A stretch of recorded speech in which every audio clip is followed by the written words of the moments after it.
Nagising si Danica sa isang kwartong hindi pamilyar sa kanya. Bumalikwas siya ng bangon. Pilit inaalala ang lahat ng mga pangyayari.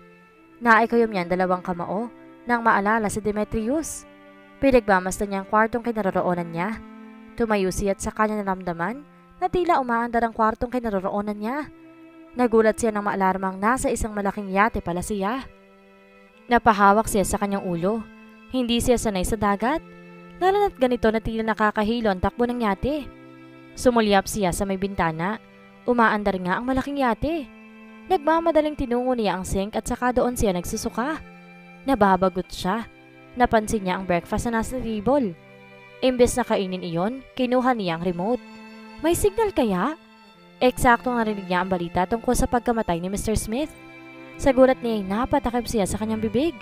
At ayon pa nga sa balita, para may pagpatuloy ang pagkakawang gawa ng turang Ginoo, kahit patay na ito'y nakipagdilito sa isang mayaman negosyante para ibenta ang kumpanya nito. Walang iba, kundi si Demetrius Del Faro. So meaning ba nito magkakilalang dalawa? Ano ba talaga ang plano ni Demetrius? Sa inis niyang in-off niya ang flat screen TV na sa tansya niya ay 50 inches. Tumayo siya at dahan-dahan tinungo ang pinto. Ngunit nang buksan niya ito, hindi ito mabuksan-buksan. Damn! Demetrius for such a bastard and an ultimate idiot! Habang si Demetrius naman ay nasa kabilang cabin, pinagmamasdan ng itsura ni Danica. Habang galit, nakatutok ang binata sa malinaw at malaking monitor. Yes, nilagyan niya ng hidden camera or spy camera ang kwarto ng dalaga. Lihim na napangiti si Demetrius. He was enjoying seeing Danica's face, especially when she was like irritating and frowning without any reasons. Mapagkakamala na itong baliw. Siya man ay gayon din while looking at the monitor. Tumayo si Demetrius at tinungo ang cabin ng dalaga. Pagbukas noon, sumalubong agad sa kanya isang palad ni Danica sa kabila niyang pisngi. Damn it! Namumuran talaga sa kanya ang babaeng to. Sa inis niya ay marahas niya itong hinapit sa bewang at pinupog ng mapagparusang halik ang matamis itong mga labi. Nanlaki ang mga mata ni Danica. Nagpupumigla siya mula sa pagkakayapos sa kanya ng binata. Bitawan mo ko! Hindi maganda tuto si Danica dahil mas malakas sa kanya si Demetrius. Nagulat na lamang siya nang tuluyan na silang mahiga sa malambot na kama. What the heck? Diyos mio! Narinig niya ang marahas na pagpunit ni Demetrius sa manipis niyang flowing dress at tumantad sa harapan nito ang nakakaakit at tanawin. Nagpupumiglas pa rin si Danica. Talagang palaban ang babaeng ito. Napasigaw siya nang ipitin ni Demetrius ang kanyang tuhod. Alam na talaga ng binata ang susunod na hakbang na gagawin niya. Damn you! Sigaw ni Danica nang sa wakas, pakawalan ni Demetrius ang kanyang mga labi. Walang awa siyang dinaganan muli ng binata. Tinalian nito ang kanyang dalawang kamay gamit ang kumot. Tumayo si Demetrius. Bumalikwas naman ng bangon si Danica. Pero nahiga siyang muli nang hilahin ni Demetrius ang kanyang isang binti at itali ang isa sa kabilang dulo ng kama. The hell? This man? Baliw ba to? At pagdakay ang isa niyang binti. Kahit anong gawin niya, wala siyang laban sa demonyong lalaking to. Now, the game begins. Beautiful? Kitang-kita ni Danica ang kakaibang ningning sa mga mata ng binata. Ningning iyon na puno ng pagnanasa. Pakawalan mo ako dito. Wisit! Asik niya sa binata na nakatunghay sa palay na handang tukain. Call me whatever you want. Remember, hindi pa bayad ang 10 bilyon na ninakaw mo na inaasahan mo sa akin. Baka nakalimutan mo. At isa pa ang alam ko, 8 bilyon lamang ang pinamana ng incheck mong asawa sa'yo. Kulang pa yun sa kabayaran mo sa akin. May utang ka pang 2 bilyon. May panunuyang tugon ni Demetrius sa nagpupuyos na dalaga. Demonyo ka, Demetrius! Baliw ka! Sigaw niya dito. I am. Isa lang naman ang gusto ko. Marry me at bayad ng lahat ng utang na inaanahan mo sa akin. Ani Demetrius. Akmang hahalikan siya nito sa kanyang mga labi. Pero bago pa nito nagawa iyon, inis na dinraan niya ang binata sa mukha. Ngumisi lamang si Demetrius at pinahid ang laway na nasa kabilang pisngi nito. Hindi ako magpapakasal sa tusong kagaya mo. Wisit ka. Mamatay ka sana. Sigaw ni Danica na puno ng pagkamuhi sa binata. Is that your final answer? Alright, maghahanap na lang ako ng ibang babae na tatayong ina sa mga anak ko. Sa bagay, wala ka namang kwentang ina, hindi ba? Asik ni Demetrius At sa labis na galit, sinuntok nito ang flat screen TV. Duguan ang mga kamao ng binata. Nagulat si Danica. Takot pa naman siya na makakita ng dugo. Ganyan ba ang tingin mo sa akin? Pakawalan mo ko ditong hayop ka. Buisit ka! Nagsisigaw si Danica. Hindi siya pinansin ng binata. Bagkos ay iniwan siya nito sa ganoong posisyon. Paano na lamang kung gusto niyang maihi? Don't tell me sa kasama siya. Sa inis niya ay sumigaw siya ng malakas. Ilang sandali pa, muling nagbalik si Demetrius para kausapin si Danica. Hindi maaaring lagi silang ganito. Dinaig pa nilang aso't pusa kung mag-away. Si Danica ang ina ng kanyang mga anak at nararapat lamang bilang mga magulang na magkasundo sila. Danica, tawag ni Demetrius nang tuluyang makapasok sa cabin. What now, Delfaro? Galit pa ring wika ni Danica. Danica, will you please listen for me for once? Hindi akong kaaway mo dito. At kung may mga naging kasalanan man ako sa iyo, I'm sorry. Dala lang ako ng galit ko sa iyo dahil napakatigas ng ulo mo. May anak tayo at hindi mo mababago na ako ang ama ni Liam at Luna. Ang gusto ko lang naman maging buo tayo. Isang buong pamilya. Ipagkakait mo ba yun sa mga anak natin? Malungkot at tila naluluhang wika ni Demetrius. Pagkarinig sa sinabi ng lalaki, may kung anong kirot siyang naramdaman sa kanyang puso.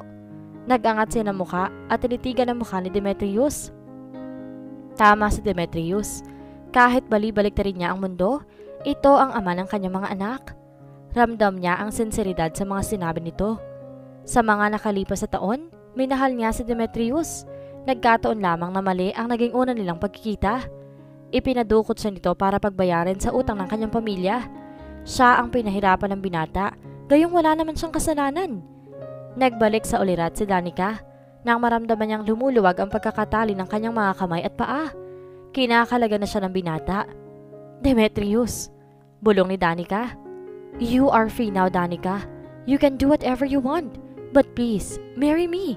Sana'y pumayag ka sa alok ko sa'yo para sa mga anak natin. Pagkatapos sabihin iyon, iniwan na siya ng binata. Kinuha naman ni Danica ang pagkakataong iyon para umalis. Nagbalik siya sa mansyong iniwan sa kanya ni Mr. Smith. Habang nasa kwarto, muling naalala niya mga sinabi sa kanya ni Demetrius. Hindi niya maintindihan pero nakaramdam siya ng kirot sa kanyang puso. Kasabay noon ang alaalang sinabi sa kanya ni Mr. Smith. Huwag kang magpakabulag sa yaman ng mundong ito. Ang lahat ay lilipas, iha. Ang kayamanan sa mundong ito ay panandalian lamang. Ang ginto't pilat ang sisira ng mga kalawang, ngunit ang mabuting puso mananatiling dalisay sa harapan ng may kapal. Napaiyak si Danica. Alam niyang may pagkakamali din siya.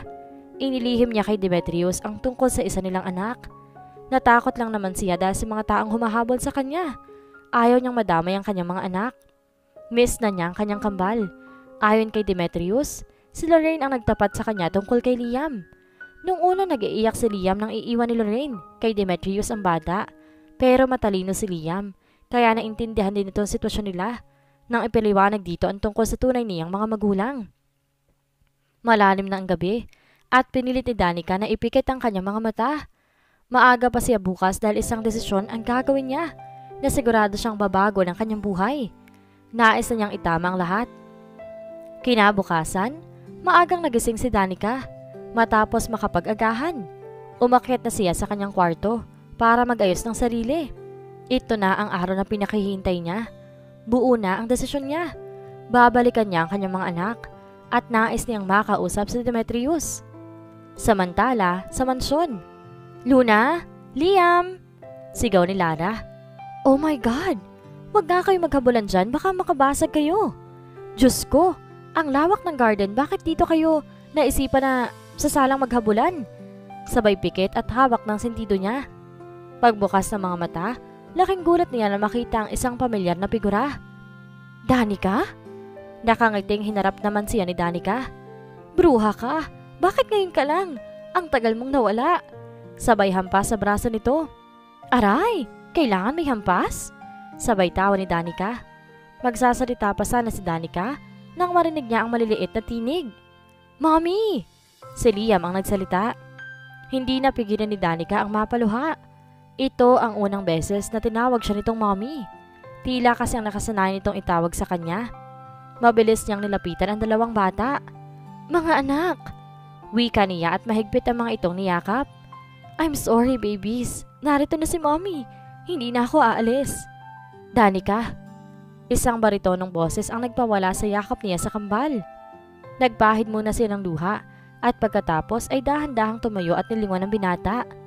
Isang munting ngiti ang ibinigay niya kay Demetrius bago nagsalita. Demetrius, pwede ba tayo mag-usap? Lara, tawag ni Demetrius. Dalahin mo muna ang mga bata sa garden. Utos sa Demetrius. Agad namang tumalima si Lara at umalis kasama ang kambal.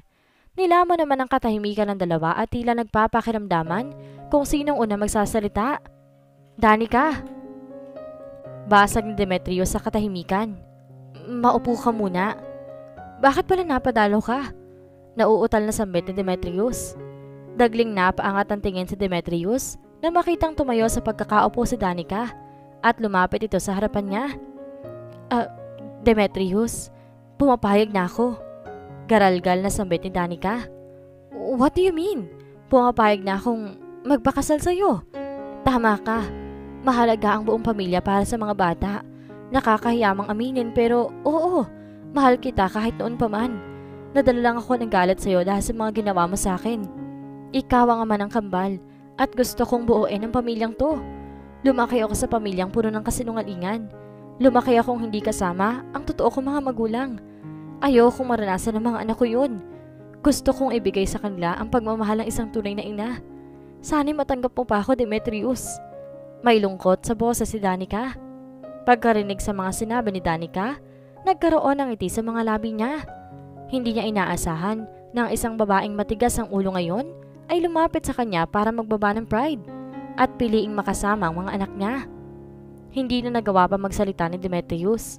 Nilapitan lamang niya si Danica at niyakap ng mahigpit. Pagkalipas ng 5 buwan, hindi magkamayaw ang buong mansyon. Busy lahat ng mga taong nandoon. Ito kasi ang araw ng kasal ni Demetrius at Danica. Danica, ang ganda-ganda mo talaga. Wika ni Lara habang itinataas ang zipper ng wedding gown niya. Bagay na bagay sa'yo, pero ingatan mo si baby ha, baka maipit. Yes, 2 months pregnant si Danica. Shooter din talaga si Demetrius. Andiyan naman si Diego ah. Pagbibiro ni Danica. Ay naku, yung bruhong yun. Dinaig pa ang babae. Walang ginawa kundi sigawan ako kada makikita ko. Ang pretty ko naman pero still, ayaw niya pa rin sa akin. Pag uwi ko talaga sa probinsya, lalapit na ako sa albularyo. Kung hindi siya madaan sa ligaw, dadaanin ko sa gayuma.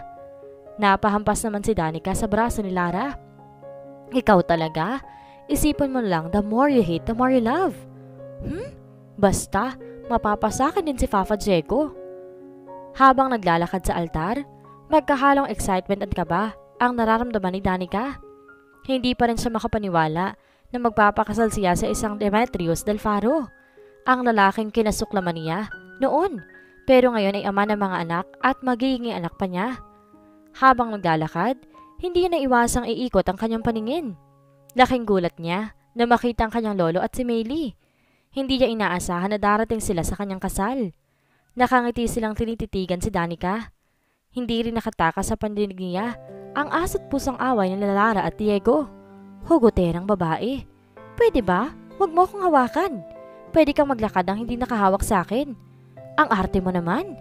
Nakaataas ang kilay na reklamo ni Lara. Napapout pa ito ng labi. Ano ba't partner tayo kung paglalakadin mo kung hindi nakakapit sa'yo? Napaka-ungentleman mo talaga. Bruho ka talaga. Humanda ka talaga. Pag ikaw na in love sa akin, papahirapan talaga kita. Napairap pa si Lara. In your dreams. Singhal naman ni Diego. Napapatawa na lamang si Danica sa dalawa. Nang makalapit kay Demetrius, inalalayan siya nito at sabay humarap sa paring handa na magsimula ng seremonya. Maya-maya, nagpalitan na sila ng wedding vows. Demetrius, hindi man tayo nagsimula sa isang maganda at maayos na pagkikita. Maraming salamat kasi ikaw ang naging ama ng mga anak ko. Nakikita ko at alam kong magiging mabuting ama ka sa mga anak natin. Gusto ko lang malaman mo na nagpakasal ako hindi dahil para makasama ang mga bata, kundi nagpakasal ako sa iyo dahil mahal kita at mamahalin kita hanggang sa huling hininga ko. Pagkatapos ay sinuot niya ang singsing kay Demetrius. Hindi niya napigilan ng mapaluha. Pagkatapos, kinuha ni Demetrius ang natirang singsing at tinawakan ng kamay ni Danica.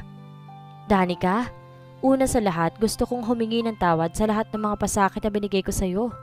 Alam kong kulang pa ang salitang sorry para sa lahat ng mga nagawa ko, pero gusto ko lang magpasalamat sa iyo sa pagdating mo sa buhay ko, sa pagbibigay ng mga anak sa akin. Hindi ko man nasasabi sa ito pero gusto kong malaman mong mahal kita. Minahal kita una pa lamang tayo nagkita at mamahalin kita hanggang nabubuhay ako at kahit sa kabilang buhay, ikaw at ikaw pa rin ang hahanapin ko. Lalong naluha si Danica pagkarinig sa mga sinabi ni Demetrius. Ito ang unang beses na narinig niya ang mga salitang sinambit nito. Isang malakas na hiyawan at palakpakan ang dumagundong sa loob ng simbahan nang i-anunsyo ng pare na husband and wife na sila ni Demetrius. Mommy! Daddy! Sigaw ni Liam at Luna. Niyakap agad sila ng kambal. Kinarga ni Demetrius si Luna habang hawak naman ni Danica ang anak na si Liam sa mga kamay. Bumati sa kanila ang mga anak at kapwa sila pinaliguan ng halik ng mga ito. Love you, Mom! Madamdaming tugon ni Liam sa kanya. Gamit ang maliliit itong hinlalaki, tinuyo nito ang kanyang mga luha. Tila hinahaplos ang puso ni Danica. Sa labis at tuwa, niyakap niya ng buong higpit ang anak. Mommy loves you more, Liam. Thank you for taking care of your sister, Luna. Maluhaluhang sagot niya sa anak. Of course, Mom. That's my duty. Like what you've told me, I'm older than her. Ngumiti si Liam at muling niyakap ang ina. At nag-group hug sila sabay click ng camera ng isang photographer. Hindi mapigilan ni Danica na maging dramatic. Saka nagsilapitan ng mga guest pa isa-isa para makasama sa picture taking ng bagong kasal. Pagkatapos ay sina Melanie at Arman, Lorraine at Matias, Agatha and Leon, Maylie at ang kanyang lolo. Masaya ang lahat na naroon. Makalipas ang 4 na buwan, ito ang araw ng panganganak ni Danica. Halos hindi magkanda o gaga si Demetrius. Hindi ko na kaya! Sigaw ni Danica. Pumutok na rin ang panabigan niya at anumang oras, lalabas na ang bata. Hold on, sweetheart. Malapit na tayo. Pagkarating ng ospital, mabilis na ipinasok si Danica sa delivery room. Naiwan si Demetrius sa labas at palakad-lakad at hindi mapakali. Ilang saglit ay lumabas ang doktor na nagpaanak kay Danica. Congratulations, Mr. Delfaro. Triplets ang anak ninyo. Nanlaki ang mga mata ni Demetrius. Alam niyang may lahi ng kambalang asawa niya dahil kambal ito. Pero hindi niya inaasahan na sa pangalawang pagkakataon, kambal na naman ang anak nila ni Danica. Hindi lang pala kambal, kundi triplets. Matamis na lamang na napangiti si Demetrius at pinuntahan si Danica, nakakalipat lamang sa isang private room. Masaya si Danica na mapagmasdan ang lumalaki na nilang pamilya. Sa ngayon, buntis na ulit siya. She was so happy dahil lumalaking responsableng kuya si Liam sa kanyang kambal na si Luna. Gayon din sa triplets na ngayon ay 3 taon na. Si Diana, Daryl at Daria. Dahil ito ang panganay, si Liam ang inatasan niya kung sakaling may mga business trip o di kaya out of the country sila ni Demetrius. Kaharap niya ngayon ang isang platito ng mangga na may bagoong.